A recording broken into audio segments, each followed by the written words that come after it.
जय श्री महाकाल हरिहर। हर मानव को मुक्ति चाहिए। Every human need freedom. From home? किससे? उसको क्या अपनों से मुक्ति चाहिए, या परायों से, या अपने परिवार से, या अपने समाज से, या अपने घर से, या अपने ऑफिस से, या अपने घर में रह रहे सदस्यों से, या अपने ऑफिस में रह रहे स्टाफ से? किससे मुक्ति चाहिए? नहीं। याद रखिए, हमारे को मुक्ति चाहिए अपने आंतरिक भ्रम से।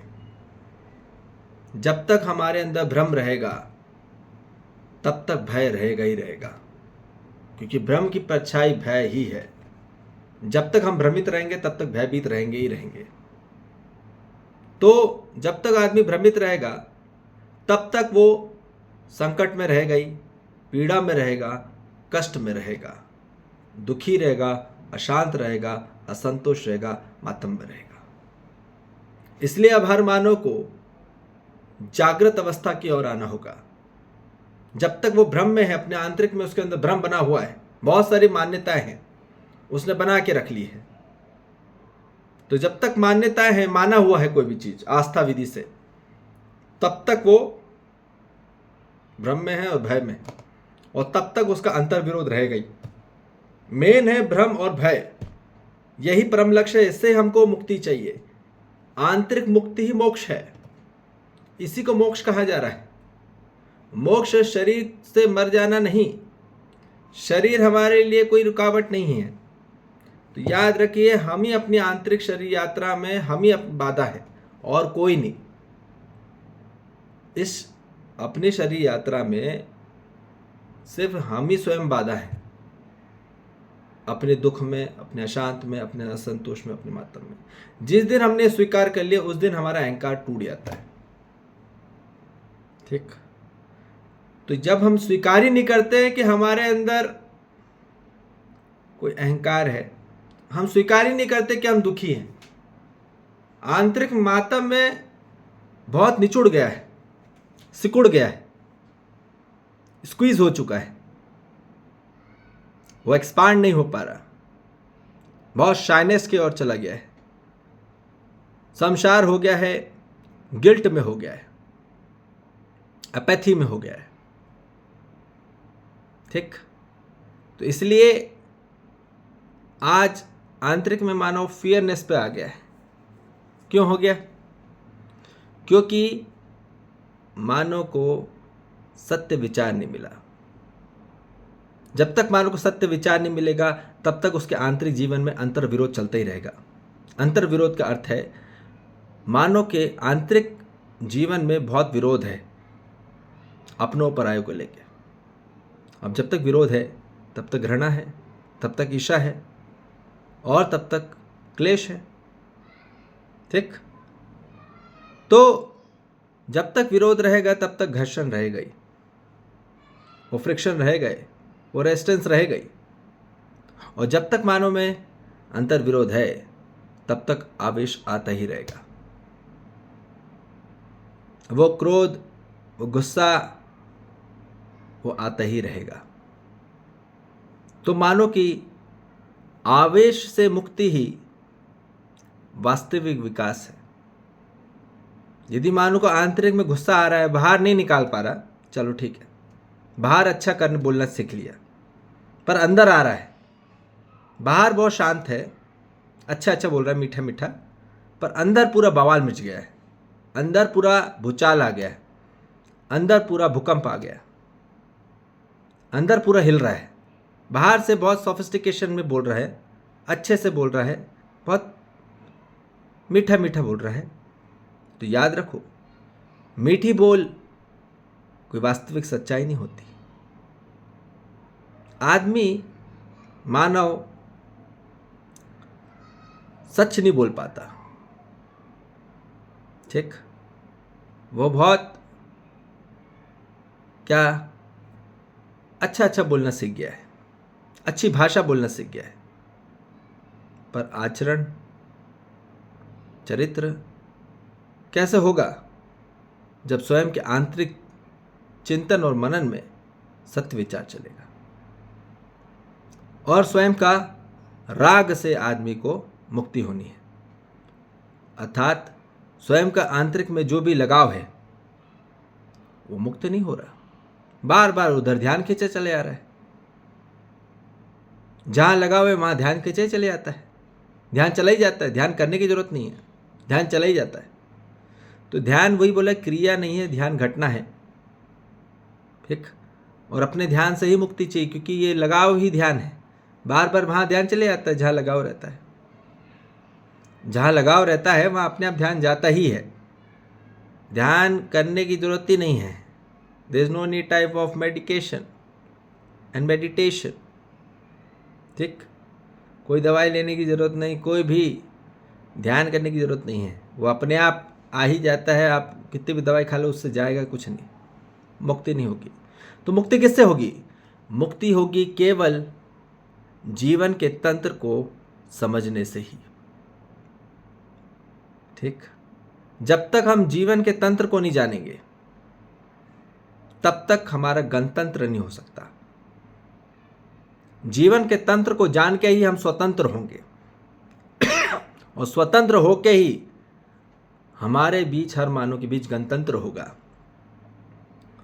जब तक मानव आज स्वतंत्र ही नहीं हुआ, मुक्ति नहीं हुआ ना। जीवन के तंत्र को जान के ही कि जीवन हमारे अंदर है, हम स्वयं के जीवन को जानेंगे तभी हम आंतरिक स्वतंत्र को जान पाएंगे। स्वयं के तंत्र को जान लिया तो समग्र के तंत्र को जान लेंगे। गंड के तंत्र को जान लेना, ठीक, अखंड के तंत्र को जान लेना है। ठीक, इसलिए हमको ये पहले समझ में आ जाए कि मानव को पहले स्वयं के तंत्र को जानना है। पर अब हमको क्या बताया जा रहा है कि जीवन के मंत्र बना लिए गए हैं अलग अलग अलग अलग। ठीक, अलग हिंदू समुदाय के, मुसलमान समुदाय के, सिख ईसाई के, है ना, अलग अलग बना दिए मंत्र, आप उसको जमो। ठीक, कोई बोल रहा है कि शिव शिव जपो, कोई बोल रहे राम राम जपो, कोई बोल रहे हनुमान जपो, कोई बोले कृष्ण जपो।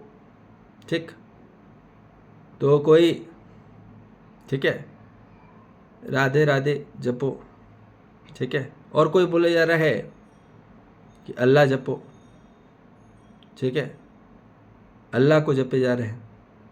ठीक, वाहेगुरु को जपे जा रहे हैं, जीसस को जपे जा रहे हैं। इससे कुछ भी नहीं होने वाला। ठीक, जपने से कुछ नहीं होने वाला। जपने से किसी को आज तक आंतरिक में मुक्ति नहीं हुई है। आंतरिक विरोध समाप्त नहीं हुए हैं, आंतरिक क्लेश समाप्त नहीं हुए हैं, आंतरिक द्वेष, आंतरिक राग और आंतरिक भ्रम और भय से मुक्ति नहीं हुई है। थोड़ी देर के लिए मंत्र आपको ट्रैप करके रखता है, डाइवर्ट करके रखता है, विस्थापन कर देता है। जहां जब तक आदमी आवेश में है तो विस्थापन ही होगा, पूरा डिसलोकेट हो जाता है, लॉजिकल शिफ्ट हो जाता है। ठीक, और हमको ये समझ में आ जाए, डिस्ट्रैक्ट हो जाता है आदमी। तो कैसे होता है? जब तक आदमी भ्रम में है। ठीक है, और मंत्र थोड़ी देर के लिए आपको, जो भी आप बजाते हो, धुनी बजाते हो, लगाते हो, बजाते भी हो, ठीक है, बहुत सारे गाने बजा लेते हो। ठीक है, ये थोड़ी देर के लिए होता है, एंटरिंग के लिए बस। ठीक है, थोड़ी देर के लिए। उस दिन अच्छा लगेगा, किस दिन? जिस समय आप बजा रहे हो वो थोड़ी देर के लिए रहता है, मंत्र मुग्ध हो जाते हैं, पर अगले दिन से फिर वही कहानी चालू। ये सच्चाई है। इसलिए बार बार रोज जपे जा रहा है आदमी, रोज जपे जा रहा है, तो मंत्र जपने से उसकी मुक्ति नहीं हुई है और ना ही होगी। आप करोड़ों खरबों बार जप लो, अरबों बार जप लो, जीवन भर जप लो, जन्म जन्म जप लो, तो भी आंतरिक में मुक्ति नहीं होगी। ये बात निश्चित यहाँ बोला जा रहा है। कितना भी आप कर लीजिए, जप लीजिए, कोई भी मंत्र हो, गायत्री मंत्र हो या कोई भी मंत्र हो, ठीक, महामृत्युंजय मंत्र, कोई भय जा नहीं रहा उससे। समझ में आ रही बात? हमको ये समझ में आ जाए, पहले उसके अर्थ को जानना होगा, तंत्र के अर्थ को जानना होगा, ठीक। जिस दिन हम तंत्र के अर्थ को जान लेते हैं तो हम वास्तविक यथा स्थिति को प्राप्त होते हैं। यथा स्थिति को ही हमको अध्ययन करना होता है, तब हमारे जीवन में सहजता पूर्वक प्राकृतिक विधियां प्राप्त होती हैं, प्राकृतिक नियम प्राप्त होते हैं। और नियम को प्राप्त कर लेना ही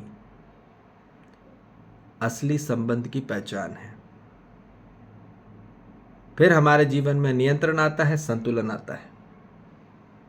और ये हमको समझ में आ जाए कि हमको प्रकृति के साथ कैसे तालमेल मिलाना है, हमें संबंधों की पहचान हो जाती है, कर्तव्य हमारे दायित्व की पहचान हो जाती है। यही वास्तविक अध्ययन है और यही वास्तविक विकास है। वास्तविक अध्ययन के बाद ही वास्तविक विकास होगा, ये बात निश्चित है। और अध्ययन केवल और केवल अस्तित्व का होता है, सअस्तित्व का होता है, असली विद्या का होता है, जो ब्रह्मांड में है, जो सृष्टि में नियम है, उसका होता है, ठीक। हमारे बनाए हुए कोई भी नियम नहीं, हमने जो भी नियम बना लिए अपने मन से, ठीक है, और लोगों को बेवकूफ़ बनाए जा रहे हैं। बेवकूफ़ बनाने का कार्यक्रम नहीं है, चेतना जागृति का पूरा कार्यक्रम है। चेतना जागृति के कार्यक्रम से ही मानव का आत्मिक कल्याण होगा, ये बात निश्चित है। और आत्मिक कल्याण ही उसकी असली विकास है, उसकी समझ की, उसके ईमान की, उसकी जिम्मा की और उसके भाग की, ठीक। तो उसके आंतरिक में ही जीवन में समझदारी बढ़ेगी, ईमानदारी बढ़ेगी, जिम्मेदारी बढ़ेगी और भागीदारी बढ़ेगी। और यही चाहिए हर मानव को आंतरिक स्वरूप में, ठीक। अपने आंतरिक में जितना समाधान प्राप्त हो जाएगा अध्ययन करते करते, आध्यात्मिक शिक्षा को ग्रहण करते करते, मानव के जीवन में जब आंतरिक समाधान से संपूर्ण हो जाएगा मानव, तभी मानव को निश्चित निरंतरता में सुख प्राप्त होगा। ये बात निश्चित है, सही में एक है, ठीक। और निश्चित निरंतरता सुख होने के बाद ही मानव को शांति प्राप्त होगी, ठीक है। यह हमको समझ में आ जाए। और निश्चित निरंतरता शांति होने के बाद ही संतोष प्राप्त होता है, ऐसे संतोष नहीं आ जाता। और निश्चित निरंतरता संतोष होने के बाद ही आनंद की प्राप्ति है, और निश्चित निरंतरता आनंद के बाद ही परमानंद की प्राप्ति है। यही चाहिए मानव को। पर वो कैसे होगा? जब तक मानव को सही सही उत्तर प्राप्त ना हो जाए, सही सही वास्तविक प्रश्नों का उत्तर ना हो जाए, ठीक। इसलिए अब हर मानव को केवल और केवल ज्ञान मार्ग में ही आना होगा। ज्ञान मार्ग में ही अपने आप को फोकस करना होगा, कंसंट्रेट करना होगा, अटेंशन करना होगा, ठीक।